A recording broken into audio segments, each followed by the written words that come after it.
अजय प्रहार चैनल में आपका स्वागत है।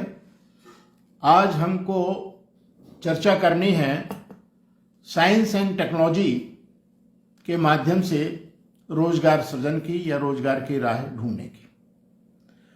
बंधुओं, विषय ये बहुत विशद है, इसको थोड़े समय में समेट पाना कठिन कार्य है, लेकिन फिर भी हम कुछ एक झलकियां या सूत्र वाक्य में कुछ बात कर सकते हैं। वास्तव में रोजगार सृजन के रास्ते शिक्षा के माध्यम से निकलते हैं। हमारी जो शिक्षा पद्धति है वो पूरी तरीके से आयातित है। हमारे गुरुकुल की जो शिक्षा पद्धति उसको समाप्त कर दिया गया और ये एक शिक्षा पद्धति जिसमें हमारा संस्कृति, कल्चर, हर चीज हमारी ध्वस्त कर दी जाए और केवल बाबू बनाने का काम ये शिक्षा पद्धति कर रही है। यद्यपि जो भी प्रगति हुई है इसी शिक्षा पद्धति के माध्यम से हुई है, लेकिन जो गुरुकुल के समय में हमारे देश की प्रगति थी वहां तक हम नहीं पहुंच पा रहे हैं।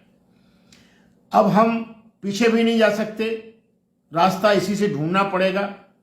बेसिकली शिक्षा एक वो व्यवस्था है कि वो देश की आवश्यकताएं पूरी करता है। सबसे पहले हमें देखना होगा कि हमारे देश की आवश्यकताएं क्या हैं। तो हमें सेना पर कुशल जवान चाहिए, खेतों में कुशल किसान चाहिए, पढ़ाने के लिए योग्य शिक्षक चाहिए और तकनीक भी चाहिए, और इस प्रकार से कुशल चिकित्सक भी चाहिए, कुशल इंजीनियर भी चाहिए। हमें हर फील्ड की चतुर्दिक प्रगति के हिसाब से शैक्षिक उन्नयन की आवश्यकता है। सवाल उठता है क्या हम उसे पूरा कर पा रहे हैं? तो ये जो शिक्षा पद्धति हमें दी गई वो तो हमारी संस्कृति को बर्बाद करने के लिए और पूरी तरीके से हमको उनके संस्कार, पाश्चात्य संस्कार हमारे ऊपर आरोपित किए गए और उसी को हम स्वीकार करते हुए काफी लंबे अरसे से इसको ढो रहे हैं। और यही कारण है कि हमारे पास बेरोजगारों की फौज है। लेकिन ये जो हम बात कर रहे हैं इसको कुछ लोग अरण्य रोदन भी कह सकते हैं। तो अरण्य रोदन से कार्य चलने वाला है नहीं। अब हमें रोजगार, जो कि बेरोजगारी बढ़ती चली जा रही है और सरकार के भरोसे रह करके नौकरियां नहीं पाई जा सकती हैं। व्यापार पर सरकार के नियंत्रण है। बहुत विचित्र स्थिति में भारतीय समाज है इस समय। लेकिन रास्ता अगर कहीं से निकलेगा तो साइंस एंड टेक्नोलॉजी से निकलेगा। अब साइंस एंड टेक्नोलॉजी से रास्ता कैसे निकलेगा, ये सोचने का, चिंतन का एक विषय है जो पूरे समाज को करना होगा, देश को करना होगा, शासन को करना होगा, प्रशासन को करना होगा। और चूंकि जिस प्रकार से हम सरकार बनाते हैं और जिस प्रकार के हमारे जनप्रतिनिधि आ रहे हैं और उनका जो हम अपना पूर्व का अनुभव देखते हैं तो इनमें अक्षमताएं लग रही हैं। कारण यह है कि हमारा जो जनप्रतिनिधित्व है वो पूरी तरीके से अपने स्वार्थों में पगा हुआ है। राष्ट्रीय आवश्यकताओं के अनुरूप नीतियां नहीं बन पा रही हैं। ऐसे में जब तक राष्ट्रीय नीति के अनुसार कुछ कार्य नहीं होगा तब तक कार्य करना असंभव भी है। लेकिन साइंस एंड टेक्नोलॉजी से हम कैसे क्या कर सकते हैं, ये एक सोचने की बात है। हमें पूरी शिक्षा नीति, जो नई शिक्षा नीति के बड़े ढिंढोरे पीटे जा रहे हैं, उनको भी अध्ययन करने के बाद मैं इस निष्कर्ष पर पहुंचा हूं कि यह भी अभी पूरी तरीके से परिपूर्ण शिक्षा नीति नहीं है। परिपूर्ण शिक्षा नीति के जो बेसिक तत्व हों वो क्या होने चाहिए? प्रत्येक व्यक्ति जो हमारा नागरिक है उसका हाई स्कूल तक का पाठ्यक्रम ऐसा होना चाहिए कि वो अपनी दैनिक आवश्यकताएं पूर्ति कर सके और पूरी एक सामान्य समझदारी उसके अंदर राष्ट्रभक्ति से लेकर के और हर चीज के विषय में हर दरवाजे उसके मस्तिष्क के खोल दिए जाएं। इस प्रकार की एजुकेशन सिस्टम हमें कक्षा 10 तक चाहिए। इसके बाद सीधा हमारा प्रवेश टेक्निकल एजुकेशन की ओर, व्यावसायिक एजुकेशन की ओर। टेक्निकल ऐसा जो व्यावसायिक हो, और ऐसा व्यावसायिक हो जो शिक्षा के दौरान छात्र को ऐसी छात्रवृत्ति दे जिससे उसका खर्च भी चले और वो पूरी तरीके से व्यावसायिक शिक्षा को भी ग्रहण कर ले। और उसके लिए हमें पूरा एक डाटाबेस अरेंजमेंट करना होगा कि हमें कितनी आवश्यकता है किस पोस्ट की, उतनी ही सीटें उससे निकाली जाएं और उसके जो चयन के तरीके हों व्यावसायिक शिक्षा में चयन के तरीके हों, उसको विकसित करना व्यावसायिक शिक्षा परिषद गठित करके उसे नीति निर्धारित करना होगी। तो इस प्रकार से हम बहुत से आयाम, बहुत से नए नए क्षेत्र तकनीकी माध्यम से खोल सकते हैं और उसमें हम लोगों को दक्ष करके प्रवेश कर सकते हैं। और उसके बाद जब वो व्यावसायिक लोग निकलेंगे तो वो बेरोजगार नहीं होंगे। बड़ी सीधी सी बात है। और हमें नई फील्ड खोजना है। अब नई फील्ड अगर आप देखते हैं, स्वच्छता, एक छोटा सा उदाहरण दे रहा हूं, स्वच्छता। तो स्वच्छता के अंतर्गत अभी जितने आपने महानगर हैं उनमें जो आपने सर्वे करके लोगों को दिया, तो बार बार इंदौर आ रहा है। और इंदौर स्वच्छता में प्रथम क्यों आ रहा है?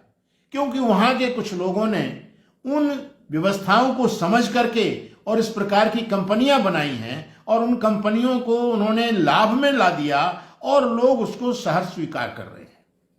तो हमें ऐसी नीतियां बनाना पड़ेंगी, ऐसे नए नए क्षेत्र सोचना पड़ेंगे। आज आप लोगों के सामने पता है कि समुद्र जैसी विशाल जगह पर कितना ई कचरा प्रतिवर्ष जा रहा है, टनों में जा रहा है, लाखों टनों में जा रहा है। अगर हम इसका रिसाइकलिंग करने का कोई एक सिस्टम ऐसा बना दें कि पर्यावरण को क्षति भी ना हो और उधर रिसाइकलिंग भी हो जाए, तो काफी रोजगार सृजन उस रिसाइकलिंग से हो सकते हैं। हमारे यहां जब हमने तौल के बांट माप शेर वगैरह पौआ ये थे, उसके बाद हम किलो लेके आए, किसी भी घर के वो बांट कभी नहीं लिए गए और बाजार में नए बांट आ गए। कितना टनों लोहा घरों में पड़ा पड़ा बर्बाद हो गया। ये अगर ऐसा होता कि ये सब लिए जाते और उसके बाद वो दिए जाते, तो हमारा कितना लोहा उपयोग में आता और कितने लोगों को रोजगार मिल जाता। तो इस प्रकार की हमें छोटी छोटी सी चीजें, कृषि हिंदुस्तान के अंदर एक वो सेक्टर है जो अनंत रोजगार सृजित कर सकता है। लेकिन इतने तमाम कृषि विश्वविद्यालय मिलकर के कृषि स्नातकों की पैदावार तो कर रहे हैं, लेकिन ना तो कृषि में कोई गुणात्मक सुधार हो पा रहा है और ना ही ज्यादा लोगों को हम रोजगार दे पा रहे हैं। और कृषि जोत छोटी होती चली जा रही है और उस छोटी जोत में स्थिति ये आ गई कि भारत सरकार छोटे किसानों को 2000 हर उसमें साल भर में 6000 रुपए करीब दे रही है। ये पैसा जो जा रहा है उसका कोई उपयोग नहीं है। भारत सरकार का ही अगर आप आंकड़ा देख लें, 81.65 करोड़ लोगों को मुफ्त खाद्यान्न दिया जा रहा है। ये भारत सरकार के लिए गर्व की बात हो सकती है, लेकिन देश में गरीबी किस कदर बढ़ रही है ये राष्ट्रीय स्तर पर शर्म की बात भी है। हम अगर ऊर्जा का, मानवीय ऊर्जा का, वृद्ध लोगों की ऊर्जा का, युवकों की ऊर्जा का राष्ट्र निर्माण में अगर हम उपयोग नहीं कर सकते हैं तो सरकार के सभी प्रयास विफल हैं। और इन सब की ऊर्जा का उपयोग हम टेक्नोलॉजी के माध्यम से कर सकते हैं। हमें हायर एजुकेशन पूरी तरीके से बंद कर देनी चाहिए। हायर एजुकेशन उतनी ही लेनी चाहिए जितने की हमें लोगों को आवश्यकता है। गांव गांव में परास्नातक और डिग्री कॉलेजेस खोल करके हम सिवाय बेरोजगारों की फौज खड़ी कर रहे हैं और कुछ नहीं कर रहे हैं। इसके लिए हमको टेक्निकल एजुकेशन को बढ़ावा देना होगा, टेक्निकल एजुकेशन को व्यवसाय से जोड़ना होगा और वो व्यवसाय से जोड़ने के बाद जो हमारे औद्योगिक घराने हैं वो औद्योगिक घरानों को कैसे कोर्सेज चाहिए वैसे कोर्सेज चलाना होंगे। आज स्थिति यह है, औद्योगिक घराना परेशान है कि उसको स्किल्ड लेबर, स्किल्ड ऑफिसर्स और स्किल्ड स्टाफ नहीं मिल पा रहा है। दूसरी तरफ हमारे यहाँ टेक्निकल एजुकेशन डिग्री लिए हुए लोगों को रोजगार नहीं मिल पा रहा है। ये जो एक बीच का गैप है, ये गैप कौन भरेगा? ये गैप सरकार भरेगी। सरकार को भरना चाहिए, सरकार को चिंतन करना चाहिए। व्यावसायिक शिक्षा परिषदें बनी हुई हैं, क्या कर रही हैं? कुछ नहीं कर रही। हर जिले में सेवा योजन कार्यालय हैं। सेवा योजन कार्यालयों को इतना सक्षम बनाना चाहिए कि वो उस जनपद की आवश्यकताओं के अनुसार कोर्सेज चला सकें, टेक्निकल कोर्सेज चला सकें और इसके बाद जैसे ही वो तैयार हों उनको तुरंत जॉब दे दिया जाए। हमारे यहाँ पूरे एम्प्लॉयमेंट एक्सचेंज ऑफिसर्स बैठे रहते हैं, पूरा एक स्टाफ लगा हुआ है, बस केवल बेरोजगारों के फार्म लेकर के और उनको भर देते हैं। उनको इतना सक्षम बनाने की आवश्यकता है, कृषि विज्ञान केंद्रों को इतना सक्षम बनाने की आवश्यकता है कि उनके अंदर रोजगार सृजन की जो आवश्यकताएं हैं उनकी पूर्ति करने के लिए वो सक्षम हो। जब तक हम कुछ अजीबो गरीब नहीं करेंगे, उपलब्ध टेक्नोलॉजी का सही उपयोग नहीं करेंगे, तब तक ये बेरोजगारों की फौज तो बढ़ती चली जाएगी, इसे कोई रोकने वाला नहीं है। और जब चुनाव आएंगे तब आप सरकारी नियुक्तियां, अरे भाई सरकारी नियुक्तियां अगर 1 करोड़ भी खाली हैं और आप उनको भर भी देंगे तो क्या बेरोजगारी दूर हो जाएगी? नहीं होगी। समाज का चिंतन बदलना होगा कि वो सरकारी नौकरियों के लिए ना भागें। हमें एजुकेशनल सिस्टम में पूरा चेंज करना होगा। जिस प्रकार की नई शिक्षा नीति का ढिंढोरा पीटा जा रहा है, उस ढिंढोरा से ना बेरोजगारी दूर होने वाली है, ना ज्ञान का प्रकाश होने वाला है।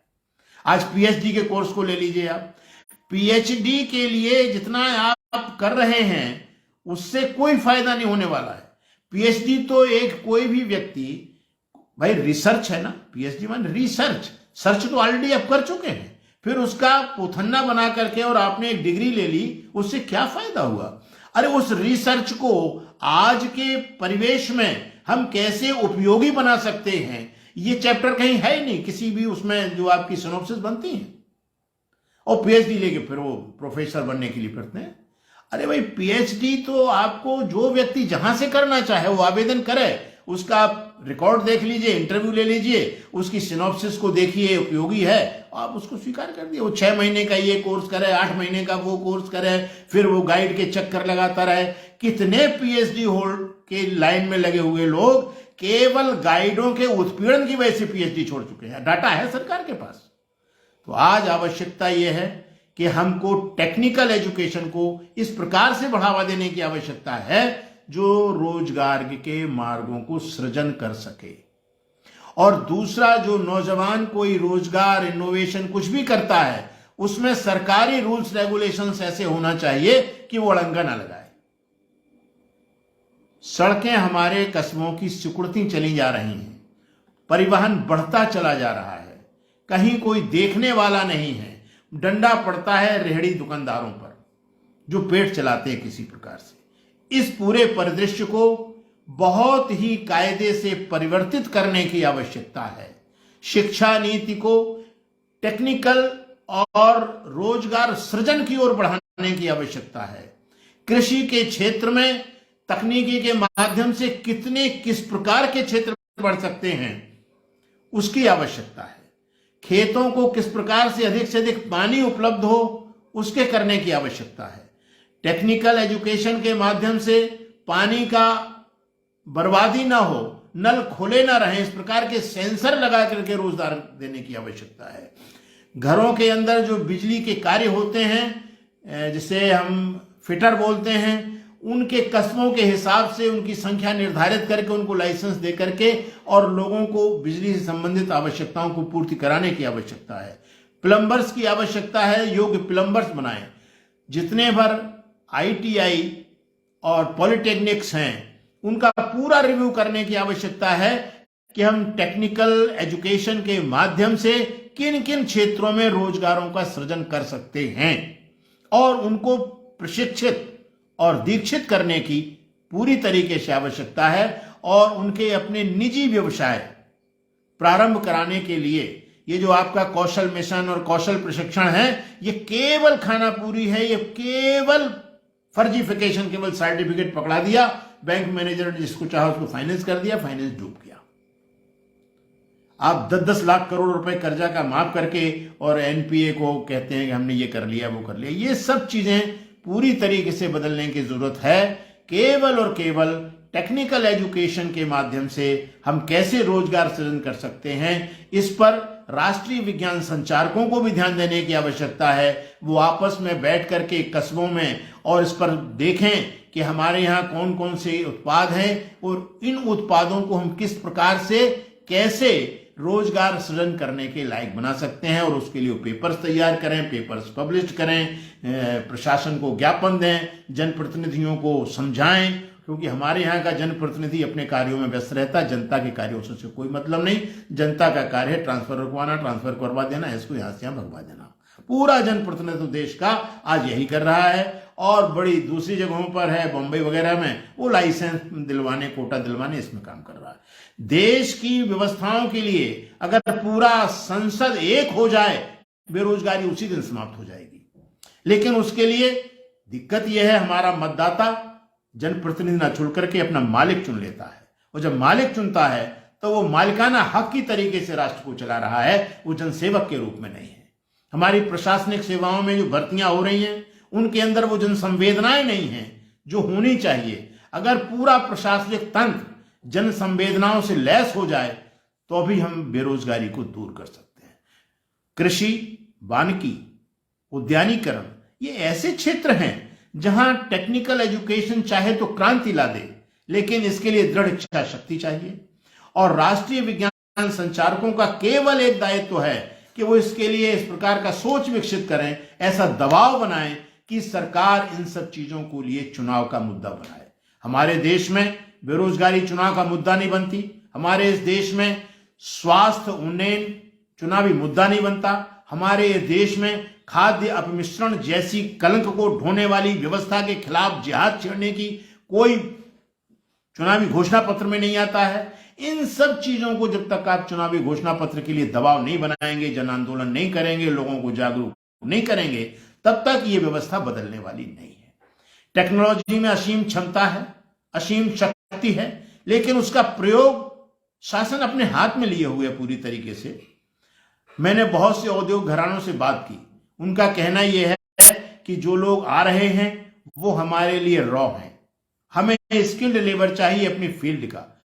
अब इसमें दो बातें हैं, या तो हम औद्योगिक घरानों को इस प्रकार के कोर्सेज कराने की छूट दें कि वो अपने यहां लें और उनको प्रशिक्षित करें, उनको दीक्षित करें, उनको रोजगार दें। एक तरीका यह है। दूसरा तरीका है कि शिक्षा नीति इस प्रकार की हो कि हायर एजुकेशन की सीट्स बहुत लिमिटेड हों, हायर एजुकेशन सभी सब्जेक्टों के, केवल और केवल रोजगार सृजन के विषय जो हों उनको ज्यादा से ज्यादा बढ़ाया जाए, और यह भी देखा जाए कि उनकी भीड़ ना हो जाए। पूरे देश में प्रतिवर्ष किस प्रकार के लोगों की आवश्यकता है, उसका एक डाटा बनना चाहिए, और उस डाटा के अनुसार फिर उसके क्रियान्वयन के लिए कार्य बनना चाहिए, और इसके लिए एक सुयोग्य कार्य परिषद चाहिए। हमारा नीति आयोग इस विषय में पूरी तरीके से फेल है। हमारी कृषि की जितनी परिषदें राज्यों की बनी है, ये बनी है, वो केवल कुछ लोगों के चुंगल में रह करके काम कर रही हैं। दरअसल किसान का हित, किसान के खेत पर किस प्रकार से हम कर दें और किस प्रकार से कृषि को रोजगार जनित बना दें, मनरेगा को हमने ध्वस्त कर दिया। हम कहां जा रहे हैं? फिर कैसे रोजगार सृजन होगा? रोजगार सृजन के लिए पूरी तरीके से एक बहुत समन्वित नीति, तकनीकी के सहयोग से, और तकनीकी के सहयोग से जब हम समन्वित नीति बनवाने की बात करते हैं तो उसके लिए जन दबाव चाहिए। राष्ट्रीय विज्ञान संचारकों को उस जन दबाव की ओर आगे चलना पड़ेगा, तब जाकर के हम इस दिशा में कुछ कार्य कर सकते हैं। इन्हीं शब्दों के साथ हम अपनी बात को यहीं विराम देते हैं। धन्यवाद। जय हिंद।